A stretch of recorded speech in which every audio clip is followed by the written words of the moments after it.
அப்படின்னு இருக்கிறோம். அப்ப பட்டயம்னா கொள்ளை நோய். இந்த கொள்ளை நோய் என்ன செய்யும்? பூமி முழுக்க சுத்தம். அது என்ன செய்யுமா? ஒருவரை ஒருவர் கொலை செய்யத்தக்கதாக. ஒருத்தர் மூலமா இன்னொருத்தருக்கு என்ன வருமா? மரணம் வரும். ஒருத்தர்ல இருந்து இன்னொருத்தருக்கு என்ன வரும்? கொள்ளை நோய். அந்த கொள்ளை நோய் வழியா மரணம் வரும். இது எப்போ வரும்? 1948 இருந்து 70 வருஷம் கழிச்சு வரும். சிவப்பு குதிரை தான் ஃபர்ஸ்ட் வரணும். கரெக்டா 2018க்கு பிறகு வரணும். எப்ப நடந்துச்சு? 2019ல ஒரு கொள்ளை நோய் பூமி முழுக்க வந்துச்சு. உங்களுக்கு தெரியும் நினைக்கிறேன். ஒரு கொள்ளை நோய் வந்தா ஒரு மாநிலத்துக்கு வரும், ஒரு மாவட்டத்துக்கு வரும், மிஞ்சி போச்சுன்னா ஒரு மாநிலத்துக்கு, ஒரு நாட்டுக்கு கூட வரும். அப்படியே தாண்டாட ஒரு கண்டத்துக்கு வரும். ஆனால் உலகம் முழுக்க இருக்கிற எல்லா நாட்டுக்கும், அத்தனை நாட்டுக்கும், 185 நாடுகளுக்கு மேல இருக்கிற எல்லா நாட்டுக்கும் இந்த கொள்ளை நோய் வந்துச்சு. வந்தது மட்டுமல்ல, ஒருத்தர் மூலமா இன்னொருத்தருக்கு வந்துச்சு. உங்க எல்லாருக்கும் தெரியும், சைனால வுஹான் மாநிலத்தில் தொடங்கினதான இந்த கொள்ளை நோயானது காத்து வழியாவோ தண்ணி வழியாவோ வேற எப்படியும் பரவல, வெறும் மனுஷன் வழியா மட்டும் பரவுச்சு. மனுஷன் மூலமாக உலகம் முழுக்க எல்லாருக்கும் போச்சு. ஒரு மனுஷன்ல இருந்து இன்னொரு மனுஷன் வழியா தான். முதல் அலை அப்படிம்பாங்க, ஒருத்தர் இருந்து ஒருத்தருக்கு. இரண்டாவது அலை ஒருத்தர் இருந்து 4 பேருக்கு. மூணாவது அலை ஒருத்தர் இருந்து 32 பேருக்கு பரவச்சான். அதனாலதான் அதிகமானோர் மரணம் அடைஞ்சாங்க. அப்படியே அடுத்தடுத்த வேரியன்ட் போச்சான். சோ அதனால என்ன சொன்னாங்கன்னா, உலகம் முழுக்க, அதனாலதான் உங்களை தனித்திரு, விழித்திரு, விலகிரு இதெல்லாம் சொன்னாங்கல்ல, குவாரண்டைன் அப்படின்னு ஏன் சொன்னாங்கன்னா, ஒரு மனுஷன்ல இருந்து இன்னொரு மனுஷனுக்கு அது போச்சு. வேற எதனாலையும் போகவே இல்லை. அதனாலதான் உங்களை தண்ணி குடிக்க வேண்டாம் அதெல்லாம் எதுவும் சொல்லவே இல்லை. அவங்க சொன்னது என்ன? மனுஷனை விட்டு என்ன செய்யுங்க? விலகி நில்லுங்க அப்படின்னா. ஒரு குறிப்பிட்ட டிஸ்டன்ஸ் டைம், அந்த ஒரு இடம் கொஞ்ச நேரம் விட்டு நில்லுங்க. காரணம் என்னன்னா, அது மனுஷன் வழியா மட்டும் பரவுச்சு. அதைத்தான் வேதம் சொல்லுது, ஒருவரை ஒருவர் கொலை செய்யத்தக்கதாக. எப்போ வந்துச்சு? 70 வருஷம் கழிச்சு வந்துச்சு. பூமி முழுக்க வந்தது. அன்னையிலிருந்து பூமியிலிருந்து என்ன போயிருச்சு? சமாதானம் போயிடுச்சு. 2019 லாஸ்ட்ல ஆரம்பிச்சு 2023 அதுல இன்னொரு விஷயமும் இருக்கு. என்னன்னு கேட்டீங்கன்னா, இந்த கொரோனாவுடையதான எமர்ஜென்சி பீரியட் அப்படின்னு சொல்லுவாங்க. அதாவது பேண்டமிக் வந்து ஃபர்ஸ்ட் வந்து பேண்டமிக் என்னங்க, அப்புறம் எண்டமிக் ஆயிடுச்சு. அது அதாவது ஒரு முடிவுக்கு வரும் அப்படின்னு சொல்லுவாங்க, முடிவுக்கு வராதுன்னு சொன்னாங்க. அப்படி இருந்தது. ஒரு எமர்ஜென்சி பீரியட் முடிவுக்கு வந்துச்சு.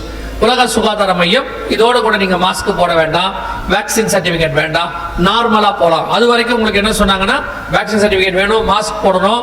அதுக்கு பிறகு எந்த ஒரு ட்ரெயினோ பஸ்ஸோ இதுல போனாலும் என்ன பண்ணணும்? நீங்க வேக்சின் சர்டிபிகேட் கையில வச்சிருக்கணும். இதெல்லாம் நீங்க நல்லா கவனிங்க.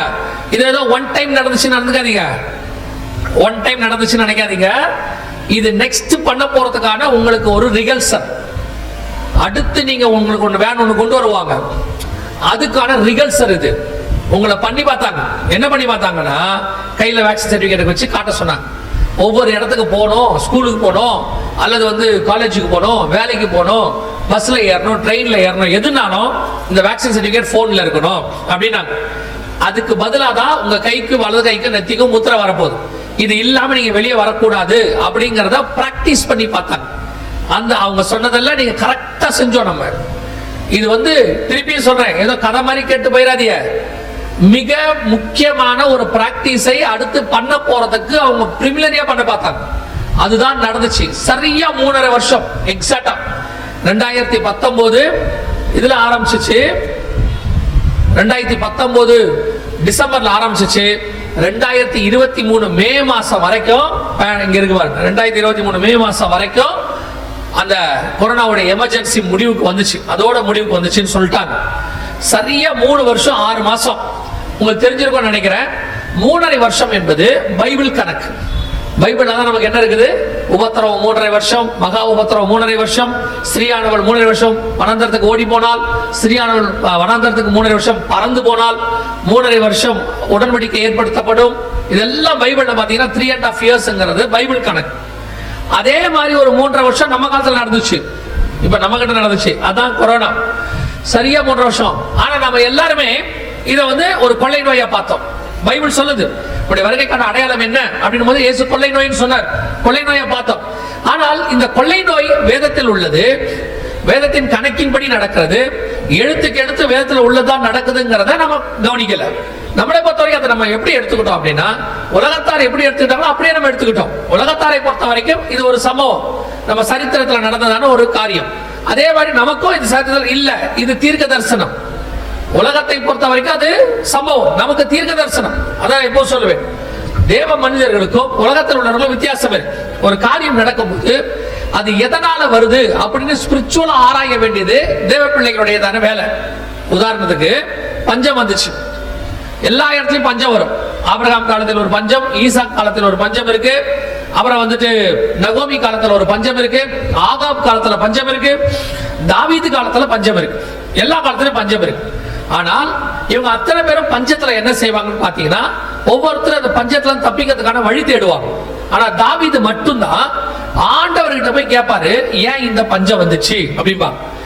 ஆபிரகாம் புறப்பட்டு எகிப்துக்கு போயிடுவாரு, நகோமி புறப்பட்டு மோவாப் தேசத்துக்கு போயிடுவாங்க, ஆகாமும் அவருடைய வேலைக்காரனும் பாத்தீங்கன்னு சொன்னா புல்லு தேடி குதிரை தேடி ஊர் ஊரா போவாங்க. ஒவ்வொருத்தரும் பாத்தீங்கன்னா பஞ்சத்துல தப்பிக்கிறதுக்கு என்ன வழின்னு சொல்லி பார்ப்பாங்க. ஆனால் தாவீது மட்டும்தான் அந்த பஞ்சம் ஏன் வந்துச்சு அப்படின்னு போய் கேட்பாரு. கேட்ட உடனே கர்த்தர் அவருக்கு ஒரு விளக்கம் கொடுப்பாரு. சவுல் காலத்துல ஒரு தப்பு பண்ணப்பட்டது, ஒரு கூட்டத்தாருக்கு துரோகம் பண்ணப்பட்டது, அல்லது ரத்தம் சிந்தப்பட்டது, அந்த ரத்த பழி இருக்கு, அது போச்சுன்னா அது சரியாயிடும். யோசிச்சு பாருங்க, சவுல் பண்ணது என்னவோ அதுக்கான காரியம் என்னவோ அதுக்கு தாவீது நல்ல ஆட்சி பண்ணிட்டு இருக்கிறான். தாவீது என்ன பண்றாரு, நல்ல தேவனுக்கு உகந்த ஆட்சி பண்றாரு. இவர் காலத்துல அந்த பஞ்சம் வருது, அந்த பஞ்சத்துக்கான காரணம் சவுல்து. இவர் போய் அதை கேட்ட உடனே கர்த்தர் சொல்றாரு, இவர் அதை நிவர்த்தி பண்றாரு, பஞ்சம் நிவர்த்தி அடைகிறது. தாவீது சொல்றாரு, தேவனுடைய இஸ்ரவேலை ஆசீர்வதிங்கள், தேவனுடைய சுதந்திரத்தை ஆசீர்வதிங்கள். எதுக்கு சொல்ல வரேன் அப்படின்னா, ஒரு சம்பவம் நடக்கும் போது அதுக்கு பின்னாடி என்ன ரீசன் அப்படிங்கறத உலக தேடுற மாதிரி தேடக்கூடாது, ஸ்பிரிச்சுவலா தேடணும். இப்ப இதுக்கு இவ்வளவு பெரிய சம்பவம் நடந்துச்சு, 3.5 வருஷம் நடந்துச்சு, ஒருவரை ஒருவர் கொலை செய்ய காரியம், அத்தனையும் பைபிள்ல இருக்கு. அப்ப நாம இந்த பைபிள் படி ஸ்பிரிச்சுவலா பார்த்தா தானே இதுல இருந்து நாம தப்பிக்க முடியும். நாம இந்த பைபிள் படியே பார்க்க மாட்டோமே, எந்த ஒரு விஷயத்தையுமே பைபிள் படி பார்க்க மாட்டேங்கிறோம். சுனாமி வந்தாலும் அது ஒரு சம்பவம், பூமி அதிர்ச்சி வந்தா அது ஒரு சம்பவம், கொள்ளை நோய் வந்தா அது ஒரு சம்பவம். அப்புறம் ஏன் இயேசு அடையாளத்தை சொல்றாரு? நம்முடைய வருகைக்கான அடையாளம் என்னன்னா கொள்ளை நோய், பூமி அதிர்ச்சி, பஞ்சங்கள் ஏன் சொல்றாரு? அப்புறம் அதை சொல்லாமே விட்டுலாமே. அந்த சம்பவம் நடக்கும் போது ஏன் நீங்க பார்க்கணும்? வானத்துல நட்சத்திரம் வந்தா அதுக்கு பின்னாடி இயேசு யூதருக்கு ராஜா பிறந்திருக்கிறாருன்றது நமக்கு தெரியணும், மற்றவங்களுக்கு தெரியாது, நமக்கு தெரியணும். இன்னைக்கு ஆண்டவர் சொல்றார், என்னுடைய ஜனங்கள் அறிவின்மையால் சங்காரமாகிறார்கள். காரணம், அவர் மகத்துவங்களை எழுதி கொடுத்திருக்கிறார், எழுதி கொடுத்த வேதம் கையில இருக்குது. ஆனா நாம அதை படிக்கிறது இல்ல, அதை தியானிக்கிறது இல்ல, அதை பத்தி யோசிக்கிறது இல்ல. அதோட விளைவு என்ன? நமக்கு முன்னாடி இந்த சம்பவம் நடந்துச்சு, நாம இத மாட்டிட்டு முழிச்சோம் உலகத்தார் மாதிரி. இன்னொன்னு சொல்றேன், இதை எழுதி கொடுத்ததை மட்டும் நீங்க படிச்சிருந்தீங்கன்னா இன்னைக்கு கிறிஸ்தவத்தினுடைய மிகப்பெரிய மாற்றம் ஒன்று நடந்திருக்கும். நீங்களும் எத்தனை நாள் ஜெபம் பண்ணிருப்பீங்க, எழுப்புதல்னு ஜெபம் பண்றோம் இல்லையா? விரும்புறோம், கர்த்தருடைய வருகைக்கு முன்னாடி ஒரு எழுப்புதல் வரணும் அப்படின்னு விரும்புறோம்.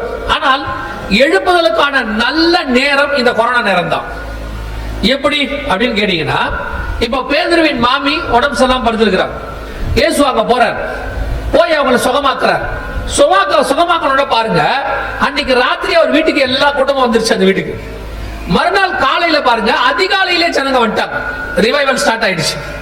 உங்களுக்கு புரியுதா? அப்ப அந்த ஒரு அற்புதம் நடந்தாங்க, என்ன வரும்?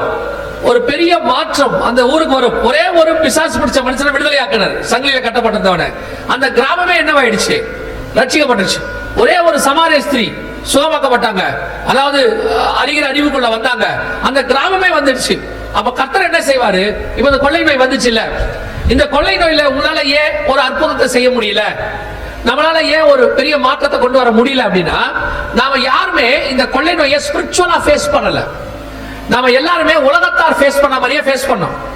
அவன் என்ன பயந்தானோ அதே பயம் தான் நமக்கு இருந்துச்சு. அவன் எப்படி ஓடி ஒளிஞ்சானோ அதே மாதிரி தான் நம்மளும் ஓடி ஒளிஞ்சோம். அவன் எப்படி வீட்டை விட்டு வெளியே வரலையோ அதே மாதிரி தான் நம்மளும் வீட்டை விட்டு வெளியே வரல. நம்ம என்ன செஞ்சோம்? கொரோனா. இன்னும் சொல்ல போனா உலகத்தாருக்கு இருந்த தைரியம் கூட நமக்கு இல்ல. ஸ்விக்கிக்காரன் கூட வெளியே வந்து சாப்பாடு கொடுத்தாங்க இல்லையா? வீட்டுக்கு சாப்பாடு வந்துச்சா இல்லையா? நீங்க யாரும் வெளியே வரலையே, நீங்க ஒருத்தர் கூட வெளியே வரலையே. வெளியே போனா வீட்டுக்குள்ள வர சேர்க்க மாட்டேன்ட்டீங்களே, கணவரா இருந்தாலும் சரி வீட்டுக்குள்ள போனா வர வேணான்ட்டீங்க. அந்த அளவுக்கு பயம். அப்போ இந்த உலகத்தாருக்கு நமக்கு என்ன டிஃபரன்ஸ்? அப்ப நீங்க கேட்கலாம், அது கொரோனா இவ்வளவு பெரிய பாதிப்பு இருக்குது, அப்புறம் பயம் வராதா? வரக்கூடாது. எப்ப வரக்கூடாது தெரியுமா? இந்த சம்பவங்களை எல்லாம் நீங்கள் வேதத்திலிருந்து முன்பதாகவே படித்திருந்தால் வராது. நான் சொல்ல உங்களுக்கு புரியுதா? இப்போ பார்வோனுக்கு இவ்வளவு பெரிய பிரச்சனை வரும், இஸ்ரவேலுக்கு வராது என்பது ஏற்கனவே அவங்களுக்கு தெரிஞ்சதுனால அவங்க இருக்கிற அந்த தேசத்துல, எகிப்து தேசத்துல அவங்க அவ்வளவு பெரிய வாதை வந்த போது இஸ்ரவேலுக்கு என்னமே வரல, பயம் வரல. அவங்க இருந்த கோசே நாட்டில் மட்டும் என்ன வரல, வாதை வரவில்லைன்னு வசனம் சொல்லுது. அவங்க அங்கேயே இருக்கிறாங்க. யோசிச்சு பாருங்க, எத்தனை வாதை. ரத்தம் தண்ணியா மாற, தண்ணி ரத்தமா மாற ஆரம்பிச்சதுல இருந்து தலப்பள்ள சாகர வரைக்கும் வாதை. அத்தனை வாதையிலையும் இஸ்ரவேல் ஜனங்கள் ஒண்ணுமே ஆகல பாருங்க. அது காரணம் என்ன? முன்னாடியே மோசேவும் ஆரோனும் வந்து சொன்னதவங்க என்ன பண்ணிட்டாங்க, கேட்டு விசுவாசிட்டாங்க. அப்ப ஏற்கனவே எழுதி கொடுத்ததை நீங்க விசுவாசிச்சிருந்தீங்கன்னா கொரோனா வரும்போது என்ன ஆயிருக்கும், நீங்க அதை ஃபேஸ் பண்ணிருப்பீங்க. நீங்க தான் பைபிளை வாசிக்கலையே. நீங்க வாசிச்ச பகுதி எல்லாமே ஆசீர்வாத பகுதி தானே. வாக்குத்தத்த பகுதி, ஆசீர்வாத பகுதி, சங்கீதம், ஞானப்பாட்டு, இதுலயே தானே இருந்தீங்க. எப்ப நீங்க வந்து இது உள்ள விஷயத்தை கவனிச்சீங்க, உங்களுக்கு வந்துட்டு எந்த ஒரு காரியமோ அதை நெகட்டிவ் ஆக்கிட்டீங்க. ஆக்சுவலா இப்ப நினிவே ஜனங்கிட்ட போய் உலகம் அவங்களுடைய பட்டணம் அழிய போகுதுன்னு சொன்னா அவங்க எப்படி எடுத்துக்கிட்டாங்க, அழியாம இருக்கிறதுக்கு ஜெபம் பண்ணாங்க. அதுவே அவங்க பாசிட்டிவா மாத்திட்டாங்க. ஆனா உங்ககிட்ட சொன்னா நீங்க அதை இன்னும் நெகட்டிவா மாத்திடுவீங்க இல்லையா, இன்னும் நெகட்டிவா மாத்திடுவீங்க. இப்ப கொரோனா வரப்போகுது அப்படின்னு சொல்லி பைபிள் சொல்லுது. பைபிள் மட்டும் சொல்லல, உலக பிரகாரமாயும் சொன்னாங்க. உலக பிரகாரமாயும் சொன்னாங்க. நம்ம ஆண்டவருடைய சுபாவம் அது. ஆண்டவர் என்ன பண்ணாரு, 2000 வருஷத்துக்கு முன்னாடி எழுதி வச்சாரு எல்லாத்தையும். இது நடக்கும் போது என்ன பண்றாரு, இப்படி நடக்க போதுங்கிறதையும் சொல்றாரு. கவனிங்க, இயேசு கிறிஸ்து பிறப்பார் என்பது ஏசாயாவுக்கே சொல்லிட்டாங்க. ஆனா பிறக்கும் போது ஒரு தேவ தூதனை வச்சு சொல்றாங்க, தாவீதின் ஊர்ல ரட்சகர் பிறந்திருக்கிறார். தீர்க்க தரிசனம் உரைக்கப்பட்டது, நிறைவேறும் போது அது என்ன செய்யப்படுகிறது, தெரிவிக்கப்படுகிறது. இந்த தீர்க்க தரிசனம் இப்படி நிறைவேறுது அப்படின்னு சொல்லப்படுது. அதே மாதிரி 2000 வருஷத்துக்கு முன்னாடி இப்படி ஒண்ணு இருக்கு. இதே காரியம் இப்ப நடந்துச்சு. கொரோனா வந்துச்சு, வர்றதுக்கு முன்னாடி கர்த்தர் என்ன பண்ணாரு அப்படின்னு பாத்தீங்கன்னா அதை தெரியப்படுத்தினார். எப்படி தெரியப்படுத்தினார் பாருங்க. இது உலக சுகாதார மையம் 2018 வெளியிட்ட வீடியோ. கவனிங்க. வரலாற்றில் இதுவரை கண்டிராத மிகப்பெரிய அளவில் உயிரிழப்பை ஏற்படுத்தக்கூடிய நோய் ஒன்று பரவ உள்ளதாக உலக சுகாதார நிறுவனம் எச்சரிக்கை விடுத்துள்ளது. ஜெனீவாவை தலைமை இடமாக கொண்டு இயங்கும் உலக சுகாதார நிறுவனமானது மூத்த ஆராய்ச்சியாளர்களுடன் அவசர ஆலோசனை நடத்தியது. அதில் ஒட்டுமொத்த உலக மக்களின் சுகாதாரத்துக்கு அவசர நிலை ஏற்படும் அளவு புதிய நோய் பரவ இருப்பதாகவும், இதுவரை கண்டிராத அளவுக்கு உயிர் சேதங்களை அந்த நோய் ஏற்படுத்தும் என்றும் எச்சரிக்கை விடுக்கப்பட்டது. இது தொடர்பான ஆராய்ச்சியில் ஈடுபடுமாறு ஆராய்ச்சியாளர்களுக்கு வலியுறுத்தப்பட்டது. இந்த நோய்க்கு டிசீஸ் எக்ஸ் என்று பெயரிடப்பட்டுள்ளது. இது 2018 கொரோனா வரத்துக்கு முன்னாடி கொரோனா வரப்போகுது அப்படின்னு சொல்லி அவங்க அனௌன்ஸ் பண்ணது. எத்தனை பேர் இந்த வீடியோவை பார்த்து எச்சரிக்கை அடைஞ்சிருப்பீங்க? எத்தனை பேர் முதல்ல பார்த்தீங்க? அதையுமே பார்த்திருக்க மாட்டோம் இல்லையா? நம்ம ஏன் இதெல்லாம் பார்க்க போறோம்? நம்ம பார்க்கறதுக்கு தான் வேற விஷயம்லாம் இருக்குது. சீரியல் இருக்குது, நிறைய இருக்குது, நம்ம அதை பார்த்திருப்போம். இதெல்லாம் பார்த்திருக்க மாட்டோம். அப்புறம் எதுக்கு இதை கொடுக்குறாங்க? உலக சுகாதார மையம் இப்படி ஒரு அறிக்கையை உலகத்தில் இருக்கிற எல்லா நாட்டுக்கும் அனுப்பி, அந்தந்த நாட்டுடையதான ஒன்றிய அரசு தனக்கு கீழே இருக்கக்கூடிய மாநில அரசுகளுக்கு அனுப்பி, மாநில அரசு அங்க இருக்கக்கூடியதான மீடியாக்களுக்கு கொடுத்து, அந்தந்த லாங்குவேஜ்ல எல்லா மக்களுக்கும் ரீச் ஆகணும்னு அவங்க விரும்புறாங்க. இது அவங்க செய்யறாங்கன்றது ஒரு பக்கம் இருந்தாலும், கர்த்தர் தம்முடைய தீர்க்க தரிசனத்தை என்ன செய்யறாரு, நிறைவேறுதுங்கிறத தெரியப்படுத்துறாரு. எப்படி வானசாஸ்திரிகள் கிழக்குல இருந்து வந்தான், அவன் வசனத்தை தியானிச்சுலாம் வரல, நட்சத்திரத்தை பார்த்து வந்தான். அவன் வந்து ஒரு நியூஸ் சொல்றான், எருசலேமுக்கு, எருசலேம்ல பெத்லகேம்ல யூதருக்கு ராஜா பிறந்துட்டாரு. அதே மாதிரி உலகத்தா வந்து சொல்றான், சர்ச்சுக்கு என்ன சொல்றாங்க, இயேசு சொன்ன சகரியாவில் சொல்லப்பட்ட கொள்ளை நோய் வரப்போகுதுன்னு. அப்போ அந்த வானசாஸ்திரி சொன்ன உடனே யார் ஆராய்ந்து பார்த்தது? ஏரோதும் எருசலேம் நகரத்தார் என்ன பண்ணாங்க, வேதத்தை ஆராய்ந்து பார்த்து கண்டுபிடிச்சாங்க. இத சொன்ன உடனே யாராவது ஆராய்ஞ்சீங்களா? இவங்க சொல்றாங்க இயேசுவும் கொள்ளை நோய் வரும்னு சொல்லி இருக்கிறாரு அப்படின்னு ஆராய்ந்தோமா? நம்ம ஆராயல, நம்ம இந்த நியூஸா விட்டுட்டோம். சரி, இன்னொரு பக்கம் இந்த தீர்க்க தரிசனம் இதான் எங்களுக்கு யாராவது சொல்லணும்ல அப்படின்னு கேட்போம். இப்ப தீர்க்க தரிசனம் யாராவது வந்து சொல்லணும்ல. இப்ப இது வந்த உடனே இந்த வீடியோவை எடுத்துக்கிட்டு ஒரு கொள்ளை நோய் வரப்போது வேதத்துல சொல்லி இருக்கிறாங்க, பைபிள் ஆண்டவர் கொள்ளை நோய் சொல்லி இருக்கிறாருன்னு சொல்லி இதே காரியத்தை அந்த 2020 மார்ச் மாசம் 21ஆம் தேதி வரைக்கும் எல்லா பகுதிக்கும் நாங்க சொல்லியிருக்கிறோம். நாங்க எங்கெங்கெல்லாம் போடுவோம் எல்லா பகுதிக்கும் சொல்லியிருக்கிறோம். ஆனா ஒருத்தர் கூட அதுக்கு ஒருத்தர் சொல்லக்கூடாது, பெரும்பான்மையானவங்க அதுக்கு செவி சாய்க்கல. அப்ப எல்லாரும் எப்படி எடுத்துக்கிட்டாங்க, அதெல்லாம் நடக்காதுங்க, சும்மா சொல்றாங்க, அதெல்லாம் நடக்காது, கர்த்தர் கிருபை உள்ளவர், இரக்கத்தின் தேவன், ஒன்னு நல்லா புரிஞ்சுக்கோங்க, இந்த மாதிரி சம்பவங்கள் நடக்கிறதுக்கும் கர்த்தருடைய கிருபைக்கு என்ன இல்ல, சம்பந்தம் இல்லை. இது மனுஷனுடையதான விளைவு. இப்போ ஆதாம் பழம் சாப்பிட்டாரு, அதனால கர்த்தருக்கு இரக்கம் இல்லாதவர்னு அர்த்தமா? என்னங்க ஆதாம் பழம் சாப்பிட்டாரு, வாய்க்குள்ள கையை விட்டு ஆண்டவர் பழத்தை எடுத்திருக்கணுமா இல்லையா? கர்த்தர் கிருபை உள்ள, அப்படிதான் நீங்க சொல்ல வேண்டியது இருக்குது. நீங்க சொல்றது அப்படித்தானே இருக்கு. ஆண்டவர் எப்பவுமே சுயாதீனத்துல தலையிடுறது இல்ல, அவங்களுடைய சுய அதிகாரத்துல என்னதில்ல தலையிடுறது இல்ல. சொல்லுவாரு செய்யாதன்னு, செய்யும் போது தடுக்க மாட்டாரு. ஏன்னா அது அப்புறம் அவர் கொடுத்த அதிகாரத்தை அவரே தடுக்கிற மாதிரி ஆயிடும். இப்ப நல்லா கவனிச்சு பாருங்க, இப்படி ஒண்ணு வரும்னு சொல்றாரு, மனுஷ விளைவுகளை ஏற்படுத்திட்டான். இவன் இப்படி ஏற்படுத்துவான்னு அவருக்கு தெரியும், முன்பதாகவே சொல்றாரு நீங்க அப்படி செய்ய, இப்படி ஒண்ணு வரப்போது ஆயத்தமா இருங்கன்னு. எந்த அளவுக்கு ஆயத்தமா இருந்தோம், எந்த அளவுக்கு நம்ம இது ஆயத்தமா இருந்தோம்? ஒருவேளை நீங்க அடுத்த கேள்வி கேட்கலாம், என்ன கேள்வி தெரியுமா? ஆயத்தமா இருந்தா என்ன? கொரோனாவுக்கு மருந்து இல்ல, இதுல ஆயத்தப்படுறதுக்கு என்ன ஆயத்தம்னா? ஒருவேளை மருந்து இருந்தா கூட நம்ம மருந்தை வாங்கி வச்சு ஜனங்களுக்கு டிஸ்ட்ரிபியூட் பண்ணி ஒரு ஊழியம் பண்ணிருக்கலாம். ஏன்னா நமக்கு தெரிஞ்ச ஊழியம் அதானே இல்லையா, நம்மளுடைய விசுவாச அளவு அது. ஆனா நல்லா கவனிச்சுக்கொள்ளுங்க, இந்த கொரோனாவுக்கு நீங்க சொன்ன மாதிரி நினைக்கிற மாதிரி இன்னைய வரைக்கும் மருந்து கிடையாது. இன்ன வரைக்கும் என்ன கிடையாது? மருந்தே கிடையாது. தடுப்பூசி தான் இருக்குது, மருந்து கிடையாது. தடுப்பூசிங்கிறது வராமல் தடுப்பது, மருந்து என்பது வந்த பிறகு சுகமாக்குவது. சோ வந்த பிறகு சுகமாக்குறதுக்கு கொரோனாக்கு இன்னைக்கு அவங்க மெடிசின் கொடுக்கல, இல்லைங்கிறாங்க, இல்லனே இருக்கட்டும். அப்படி இருக்கும்போது கவனிச்சுக்கொள்ளுங்க, இந்த கொரோனாவுக்கான மெடிசன் திருச்சபைக்குள்ள மட்டும்தான் இருந்துச்சு, கிறிஸ்தவங்க கிட்ட மட்டும்தான் இருந்துச்சு. அந்த மருந்துக்கு பெயர் ஆண்டவராக இயேசு கிறிஸ்து என்கிறதான நாமம். அவருடைய தழும்புகளால் தான் குணமானோம் அப்படிங்கிறது தான் அதுல இருந்த மருந்து. எப்படி அமைதியா உட்கார்ந்துருக்கீங்க பாருங்க, இல்ல? இதுதான் உங்க விசுவாசத்தின் அளவு. இப்ப நீங்க எல்லாம் நம்மலாம் எப்படிப்பட்ட ஆள்னா, ஆண்டவரே அந்த ஆபரேஷன் பண்ற டாக்டருக்கு நல்ல ஞானத்தை கொடு. நம்ம எல்லாரும் விசுவாச அளவு தானே. நம்ம ஜோம் பண்ண மாதிரி எப்படி ஜோம் பண்ணுவோம்னா, ஆண்டவரே ஆபரேஷன் நல்லபடியா முடியட்டும். அந்த டாக்டருக்கு நம்ம எந்த இடத்துக்கு போயிட்டோம்னா, ஆபரேஷன் இல்லாமல் சுகமாக்குங்கிற தெய்வீக சுகத்துல இருந்து இடத்துக்கு நம்ம போயிட்டோம். நம்ம யாருமே அங்க இல்ல, நம்ம விசுவாசத்தின் அளவு அந்த இடத்துல இல்ல.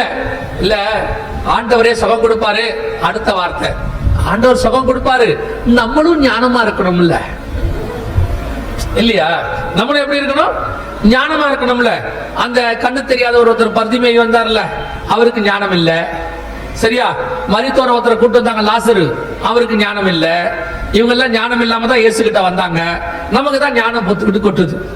அதுவும் இந்த தலைமுறையில கடைசி ஜெனரேஷன்ல நமக்கு 40 வருஷமா ஞானம் எப்படி இருக்குது? அனாதி ஞானம். பவுலுக்கு பேதுருக்கு யோவானுக்கு இல்லாத ஞானம்லாம் யார்கிட்ட தான் இருக்குது? இப்பவே பவுல் பேதுருலாம் வந்தா நம்மகிட்ட ஊழியம் பண்ண முடியாது. அவங்களே நீங்க சேர்க்க மாட்டீங்க மீட்டிங்ல. ஏதோ கர்த்தருடைய கிருபை என்ன சேர்த்துக்கிட்டு இருக்கிறீங்க நீங்க. இது எத்தனை வருஷம் ஓடும் தெரியாது. அவர் போற இடத்துக்கு எல்லாம் போட்டுட்டு இருக்கிறாரு. எதுக்கு சொல்ல வரேன் அப்படின்னா, நாம தெய்வீக சுகம்ங்கிறதான அந்த இடத்தை விட்டே போயிட்டோம், விசுவாசமே கிடையாது. அப்புறம் எப்படி? இப்ப பாருங்க, இதுக்கு மருந்து இல்ல, மருந்து நம்ம கிட்ட இருக்கு. அந்த மருந்துக்கான பவர் இன்னைக்கும் அப்படியே தான் இருக்கு, அது எக்ஸ்பைரியே கிடையாது. இயேசு கிறிஸ்துவுடைய தழும்புகளுக்கும் நாமத்துக்கும் என்ன கிடையாது? எக்ஸ்பைரியே கிடையாது. 2000 வருஷம். இப்போ சொல்றேன், நம்ம ஜெனரேஷனுக்கு முன்னாடி ஜெனரேஷன் வரைக்கும் பெரிய பெரிய அற்புதங்கள் எல்லா இடத்துலயும் நடந்துச்சு. இதே தமிழ்நாட்டுல பல இடங்கள்ல நடந்திருக்கு, இப்பவும் நடக்குது. அங்க ஒண்ணு இங்க ஒண்ணு நடக்குது. இப்போ சில இடங்களுக்கெல்லாம் போனீங்கன்னா, நார்த் இந்தியாக்கெல்லாம் போனீங்கன்னா அற்புதம் நல்லா நடக்குது. இங்கதான் நான் பார்த்த வரைக்கும், நாங்க ஆண்டவருக்குள்ள வந்த போது ஒரு 30 வருஷத்துக்கு முன்னாடி இருந்ததான ஆவிக்குரிய வாழ்க்கைக்கும் இன்னைக்கு இருக்கக்கூடிய ஆவிக்குரிய வாழ்க்கைக்கும் டிஃபரெண்ட். அன்னைக்கு அப்படி இருந்தவர்களே இன்னைக்கு வேற மாதிரி ஆயிட்டாங்க. அப்படி இருக்கும்போது இந்த கொரோனா வந்துச்சு. வந்தபோது சபை மட்டும் ஒருவேளை விசுவாசத்துல ஸ்ட்ராங்கா இருந்துச்சுன்னா, ஏன்னா இந்த அற்புத அடையாளம் யாரால நடக்கும்? விசுவாசிக்கிறவர்களால் நடக்கிற அடையாளங்களாவன அப்படின்னு. அப்போ நாம மட்டும் விசுவாசத்துல ஸ்ட்ராங்கா இருந்திருந்தோம்னா இந்த கொரோனாவை ஜெயிச்சிருக்கலாம். எப்படி ஜெயிச்சிருக்கலாம் அப்படின்னு கேட்டீங்கன்னா, ஒரே ஒரு ஆத்மா சர்ச்சில் சுகமா இருந்துச்சுன்னா, உங்க வீட்டுக்கிட்ட சுகமா இருந்தா அத்தனை பேரும் உங்க வீட்டை தேடி ஓடி வந்திருப்பான். அத்தனை பேரும் கேட்பான், இயேசு சுகம் கொடுக்கிறாராமே, எங்களுக்காக ஜெபம் பண்ணுங்களேன். இன்னைக்கும் பாருங்க, நிறைய ஆபீஸ், பெரிய பெரிய இடங்கள் எல்லாம் பெரிய பெரிய ஆபீசர் இருப்பாங்க, அவங்களுக்கு கீழே கிறிஸ்தவர்கள் இருப்பாங்க. ஏதாவது ஒரு பெரிய பிரச்சனை வந்தா அந்த கிறிஸ்தவரை கூப்பிட்டு ஒரு வார்த்தை சொல்லுவாங்க, கொஞ்சம் பிரேயர் பண்ணிக்கோங்க அப்படிம்பாங்க. அவங்களுக்கு நம்ம மேல ஒரு நம்பிக்கை இருக்கு, நம்ம ஜெபம் பண்ணா நடக்கும் என்கிற நம்பிக்கை அவர்களுக்கு இருக்கிறது. ஆனா அந்த நம்பிக்கை நமக்கு தான் கிடையாது. அந்த நம்பிக்கை யாருக்கு கிடையாது? நமக்கு கிடையாது. நம்ம வார்த்தை என்ன தெரியுமா? ரொம்ப நாளா ஜெபம் பண்ணிட்டு இருக்கிறேன், ஒரு பதிலும் காணோம். போகும்போதே விசுவாச சோதனைக்குலாம் இப்ப நமக்கு நம்மளால சோதிக்கலாம் வேண்டாம். ஆபிரகாம் மாதிரிலாம் பிசாசுக்கு நல்லா தெரியும், ஆண்டவருக்கும் தெரியும். ஆண்டவர் உங்களை என்னையும் பார்த்தாலும் கேட்க மாட்டார். பிசாசு கிட்ட அவன் மேல் கண் வைத்தாயோ அப்படிலாம் கேட்க மாட்டாரு. கேட்டோம்னா பிசாசு பிடிச்சோன்னு அவருக்கு தெரியும். எதுக்கு இவனை மாட்டி விடுவானே, இந்த பையன் ஏதோ ஓடிக்கிட்டு இருக்கா, ஓடி முடிக்கட்டும் அப்படின்னு விட்டுருவார். எதுக்கு சொல்ற?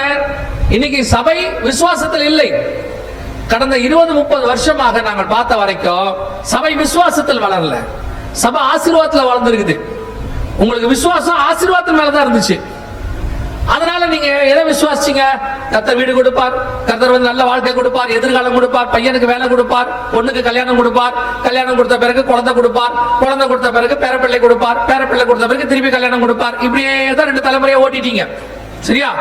அது உங்களுக்கு நடந்துருச்சு இல்லையா? உங்க சாட்சி கூப்பிட்டு கேட்டா நீங்க எல்லாம் என்ன சாட்சி சொல்ல போறீங்க? 100க்கு 95 பேர் என்ன சாட்சி சொல்லுவீங்க?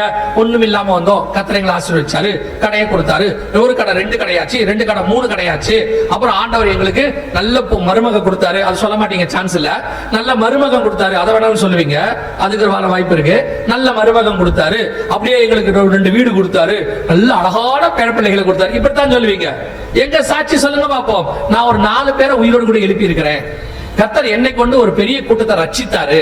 எங்க வீட்டை ஜெப வீட்டுல நிறைய பேர் ரட்சிக்கப்பட்டு வந்திருக்காங்க. சொல்லுங்க, சொல்லவே முடியாது.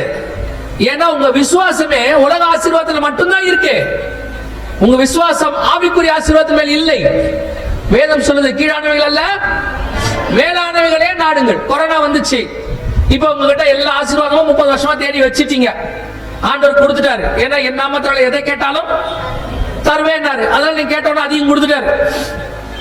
என்ன நம்ம கிட்ட எல்லாம் பிரச்சனை தெரியுமா? இளையகுமாரன் மாதிரி நம்ம எல்லாம் போய் அவர்கிட்ட கேட்கும் போது, தகப்பனே, அவன் எப்படி கேட்டான்? தகப்பனே சொத்தை பிரிச்சு கொடு. இப்ப இருக்க பையன் வந்து அப்பா அந்த மாதிரி மரியாதை எல்லாம் கூப்பிடுறது இல்ல. அவன் பாருங்க, சொத்து பிரிச்சு கேட்கிற பையன் எவ்வளவு அழகா கேட்டிருக்கான் பாருங்க. தகப்பனே சொத்து பிரிச்சு கொடு. அந்த தகப்பனேங்கிற வேர்ட்ல கேட்டா கொடுத்துதான் ஆகணும். அதே மாதிரி நாம இயேசுவின் நாமத்துல கார் கொடுங்க ஆண்டவரே. எங்க அக்காலாம் கார் வாங்கிட்டா, இன்னும் எங்களுக்கு ஒரு கார் இல்லை, என் பிள்ளைகள் 2 வீலர்ல வெயில்ல போகுதுப்பா. ஆண்டவரடி பார்த்துட்டே இருக்கும், ஐயோ இதை ரட்சித்ததே தப்பா போச்சே. இப்படி ஒவ்வொரு வாட்டி வரும்போதும் ஆண்டவர் நேத்து எனக்கு சொப்பனத்துல ஒரு கார் காட்டினாரு. அந்த கார் எங்க வீட்டு வாசல்ல நிக்குது. ஒரு தூதன் இறங்கி திறந்து உள்ளே போன்னு சொன்னான். அதுக்கு என்ன அர்த்தம் பாஸ்டர்? உனக்கு கார் வேணும்னு நீ ஆசைப்படுறேன்னு அர்த்தம். பரலோகத்துல இருக்கிற தூதனுக்கு கார் திறந்து விடுறதுதான் வேலையா? உங்க தூதன் உங்க பக்கத்துல இருக்கிறவன் எவ்வளவு டென்ஷனா வந்துருமா? ஒருவன் 1000, 2 பேர் எப்படியா 10000 பேரை வெட்டுறவங்க, 1,80,000 பேர்லாம் அடிச்சு தவிட்டுறவங்க, அவனை கார் திறக்க விட்டீங்க பாருங்க. இல்ல, ஒரு தூதன் இறங்கி எகிப்து சாம்ராஜ்ய சங்காரம் பண்றான். அந்த எகிப்தின் ரதங்களுடைய உருளைகள் எல்லாம் கழட்டிட்டான் இருக்கு. அவனை கூப்பிட்டு நீங்க என்னென்ன சேட்டை பண்ணிட்டு இருக்கீங்க? இல்ல, இப்படி கேட்க கேட்க கேட்க ஆண்டவரும் ஒரு நாள் பாக்குறாரு, என்னடா இது வரும்போதெல்லாம் கேக்குதே அப்படின்னு. நீங்க அப்புறம் ஒவ்வொரு ஜப குறிப்பிலையும் எழுதுவிய. வெள்ளிக்கிழமை ஸ்பெஷல் ஜபத்துல எழுதுவிய, வியாழக்கிழமை விசேஷ ஜபத்துல எழுதுவிய, அப்புறம் முழு இரவு ஜபத்துல எழுதுவிய. ஆண்டவர் சொன்னார், கொடுத்து தொலை அதுக்கு அப்படிம்பாரு. அப்புறம் பாத்தீங்கன்னா இஎம்ஐ கட்டி, முன்பணம் கட்டி, ஒரு இஎம்ஐ கட்டுற மாதிரி ஒரு கார் வரும். அதையும் கொண்டு வந்து 1000 நிறுத்தி எனக்காக சோத்திரம் பண்ணுங்க ஆண்டவர், எங்களுக்கு ஒரு நல்ல கார் கொடுத்தாரு, சோத்திரம் சோத்திரம் அப்படின்னு. அந்த ஆள் பாவம் உங்க வீட்டுக்காரு, அவன் நிம்மதியா போயிட்டு இருந்தான். இப்ப மாசம் 10,000 12,000 கட்டணும் ஆகும். இதுக்கு வேற பெட்ரோல் வேற போடணும். அது வேற நீங்க சும்மா வேற இருக்க மாட்டீங்க. காரை வாங்கினோடனே வண்டி எடுத்துட்டு ஊர்ல இருக்கவங்க அக்கா கிட்ட காட்ட போவீங்க இல்லையா? அதுக்கு போகிற டோல் காசு எல்லாத்தையும் போட்டு போதுன்னு அந்த ஆள் பாவம் நல்லா இருந்தவன் அதுக்கப்புறம் 3 மாசம் கடங்காரன் ஆகி தாடி வளர்த்து கடையை 2 hour எக்ஸ்ட்ரா திறக்கிறாப்ல, 6 மணிக்கே போயிடுறாப்ல கடைக்கு. அப்புறம் நீங்க அந்த ஆளை பார்த்துட்டு வீட்டுக்கே வரமாட்டீங்க. கார் வாங்கினா அந்த ஆள் வீட்டுக்கு வரமாட்டாரு. இப்படி அந்த ஆளு அப்பாவா இருக்கு. அவங்க எல்லாம் பார்த்தா எல்லாமே இஎம்ஐல இருக்கு. அதனால என்ன நினைக்கிறானா, மனைவி இஎம்ஐல வந்திருக்கலாம், இஎம்ஐ கட்டாட்டி தூக்கிட்டு போயிடுவாங்கல்ல. இதான் நடக்குது இன்னைக்கு நிறைய இடத்துல. கார் வேணும், வீடு வேணும். அது உங்களுக்கு மட்டும் இல்ல, இவங்களும் அப்படித்தான் இருக்காங்க. உங்க ரேஞ்சுக்கு நீங்க அவங்க ரேஞ்சுக்கு, அவங்க ரேஞ்சுக்கு அவங்க ரேஞ்சு இருக்காங்க. அவனுக்கு எந்த காலி கிரவுண்ட பார்த்தாலும் இது என்ன போகும், எதை பார்த்தாலும் என்ன இருந்தாலும் 6க்கு 3 தானே, அவ்வளவுதானே. இப்ப கொரோனா வந்துச்சு, நீங்க கொரோனால ஐசியூல சொல்றது தானே. நான் யார் தெரியுமா, 150 சவரன் பீரோல இருக்கு. கொரோனா என்ன சொல்லியிருக்கோம், லூசு பையில ஒரு சிலிண்டர் இல்லாம படுத்திருக்க, ஆக்சிஜன் சிலிண்டர் இல்ல, மூச்சு இழுக்குது, இன்னைக்கும் நாளைக்கும் இருக்க.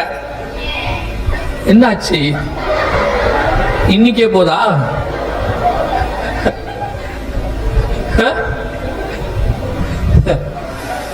கவனிங்க, எவ்வளவு ஆசீர்வாதத்தை நீங்கள் வைத்திருந்தாலும் ஜீவன் இல்லைன்னா என்ன பண்ணுவீங்க? கொரோனா அதைத்தான் சொல்லி கொடுத்துச்சு. கொரோனா சொல்லி கொடுத்தது என்ன, உங்ககிட்ட எல்லாம் இருந்துச்சு. நான் பேப்பர்ல படிச்சேன் கொரோனா நேரத்துல, ரொம்ப எனக்கு மனசு கஷ்டமாயிருச்சு. ஒரு மிகப்பெரிய கோடீஸ்வரன், அவர் பேரை போட்டிருந்தாங்க, மிகப்பெரிய கோடீஸ்வரன். ஒரு ஹாஸ்பிட்டல்ல கூட அவருக்கு இடம் கிடைக்கல.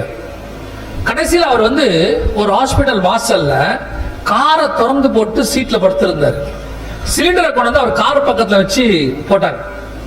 அந்த அளவுக்கு இந்த கொரோனா ஒரு விஷயத்தை சொல்லி கொடுத்துச்சு. இப்ப எதுக்கு நான் இவ்வளவு உங்களுக்கு சொல்றேன் தெரியுமா? இது எதுவும் இவ்வளவுக்கு சொல்றது காரணம் என்னன்னா, இதை விட மோசமானது ஒன்று வருகிறது. நான் சொல்லல, WHO சொல்லுது. நான் அதை பத்தி கத்திர சித்தமான நாளைக்கு பார்ப்போம். அந்த நேரத்துல இப்ப இருக்கிற எதுவும் உங்களை காப்பாத்தாது, எதுவுமே உங்களை காப்பாத்தாது. இப்ப நீங்க வளர்ற வசனமும் கர்த்தரும் கிருபையும் விசுவாசம் மட்டும்தான் உங்களை காப்பாற்றும். இப்ப நீங்க அதுல வளர்ந்துட்டீங்கன்னா நல்லது. நீங்க இந்த எல்லாரும் சிலுவையை தியானிக்கிறாங்க, நீங்க வசனத்தை தியானிங்க. சிலுவை முடிஞ்சிருச்சு, வசனம் இன்னும் வரப்போகுது.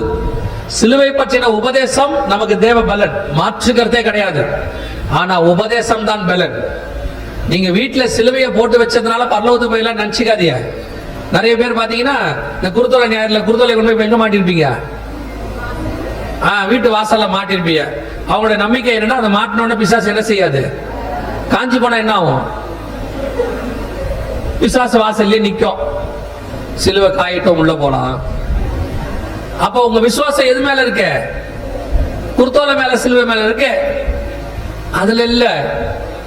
பிசாசு சிலுவையை பார்த்து வராம இருக்க மாட்டான், உங்களை பார்த்து தான் அவனுக்கு பயம் வரணும். காரணம், சிலுவையை பற்றின உபதேசம் உங்களுக்குள் இருக்கணும். அதுதான் அவனுக்கு என்னத்தை உண்டாக்கும், பயத்தை உண்டாக்கும். இன்னைக்கு என்ன நடக்குது, ஆசீர்வாதம் ஆசீர்வாதம் சொல்லி இப்போ சொல்றேன், உலகத்துல தேவை உண்டு. அந்த தேவைக்கு கர்த்தர் நமக்கு தந்துடுறார். அவரே தெளிவா சொல்றாரு, காட்டு புஷ்பத்தை உடுத்து வைக்கிறவர் இல்லையா, குருவிகளுக்கு போஷிக்கிறவர். நம்மளை விட்டாரா இது வரைக்கும் விட்டுருக்காரா? நம்ம எல்லாரும் இது வரைக்கும், இந்த நிமிஷம் வரைக்கும் போதுங்கிற அளவுக்கு தான் சாப்பிட்டு இருக்கிறோம் இல்லையா? ஒரு காலத்துல கஷ்டப்பட்டது இருந்துச்சு, இப்ப கர்த்தர் நம்மளை எப்படி வச்சிருக்கிறாரு, போதுங்கிற அளவுக்கு தான் இருக்கு. எப்படியும் உங்க வீட்டு கிச்சனுக்கு போனீங்கன்னா ஒரு 15 நாளைக்கு தேவையான சாமான் இருக்கா இல்லையா? குறைஞ்சபட்சம் இருக்குல்ல. ஃப்ரிட்ஜை திறந்தா ஒரு வாரத்துக்கு தேவையான சாப்பாடு இருக்கா இல்லையா? உண்மையை சொல்லுங்க, இருக்கு. சிலர்லாம் ஃப்ரிட்ஜை திறந்துட்டு காலையில 7 மணிக்கு அப்படி நின்று பார்த்துக்கிட்டே இருப்பாங்க. எல்லாருமே தெரியும், மேக்சிமம் 99% பேரு காலையில இந்த ஃப்ரிட்ஜை திறந்துட்டு அப்படியே நிப்பாங்க, அங்க நிப்பாங்க. அது எதுக்கு நிக்கிறாங்கன்னா, எந்த குழம்பு எடுத்து சுடு பண்ணலாம், இதை என்னைக்கு உள்ள வச்சோம். சிலர்லாம் திறந்து பார்த்தா கண்டுபிடிப்பாங்க அது என்ன பாத்திரம்னே, ஏன்னா அவங்களுக்கு என்ன வச்சோன்னே மறந்துருச்சு உள்ளுக்குள்ள. அந்த மாதிரி உள்ள தூக்கி போட்டு, அதுல வேற இந்த ஃப்ரிட்ஜில் குட்டி பாத்திரம் பின்னாடி போயிடும். அதெல்லாம் ஒரு 2-3 வாரம் கழிச்சு இப்படி தேடுவாங்க கை விட்டு. அது தேடும் போது வீட்டுக்காரர் சோஃபால இருந்தா அவரை பார்த்து கேட்பாங்க, தேங்காய் சட்னி வேணும் உங்களுக்கு அப்படிம்பாங்க. அப்படின்னா சுடு பண்ண போறாங்கன்னு அர்த்தம். இப்ப இருக்க வீட்டுக்காரெல்லாம் சுதாரிச்சிடறாப்ல, ஃப்ரிட்ஜ் கிட்ட இருந்து கேட்டவனே சொல்லிடாப்ல நான் ஃபாஸ்டிங்ன்றாப்ல. எப்படி ஆண்டவர் நமக்கு தேவையான நல்ல சாப்பாடு தான் கொடுத்து வச்சிருக்காரு. போதும் என்ற மனதக்கூடிய தெய்வ பக்தி மிகுந்த ஆதாயம். இவ்வளவு இருந்தாலும் இது எதுவும் பரலோகத்துக்கு கொண்டு போகாது. அது பூமியில வாழ வைக்கிறதுக்கு தேவையானதாக இருக்கு. ஆனா பரலோகத்துக்கு கொண்டு போவது என்ன தெரியுமா? உங்க கையில் உள்ள சாப்பாடு, அது இருக்கு பாருங்க புக்கு, அந்த வேதம், இதுதான் உங்களை பரலோகத்துக்கு கொண்டு போகும். அடுத்து மிக மோசமானது ஒன்று வருகிறது. திருப்பியும் சொல்றேன், ஏதோ உங்களுக்கு பயமுறுத்தி அப்படி சொல்றதுக்குலாம் நான் வரல. இதை விட மோசமான பேண்டமிக் ஒன்று வருகிறதுன்னு சொல்றாங்க. அது இதை விட பல மடங்கு பெருசு இருக்கான். இப்ப போட்ட வேக்சின்லாம் அதுக்கு வேலை செய்யாதான். இப்பவே ஒண்ணு ஐரோப்பால பரவிக்கிட்டு இருக்குன்னு சொல்றாங்க, 3.2 அப்படின்றாங்க. தயவு செய்து அவன் கொஞ்ச நாளைக்கு மருந்து இல்லம்மா, வேக்சின் இல்லம்மா, அதுக்கு நடுவுல மருந்து வேக்சின் அத்தனையும் உங்க கையில் உள்ள இயேசு கிறிஸ்துவினுடையதான நாமமும் தழும்பும் மட்டுமே. நீங்கள் காப்பாற்றப்பட்டு ஒரு கூட்டத்தை காப்பாற்ற வேண்டிய பொறுப்பு உங்க கையில் இருக்கு.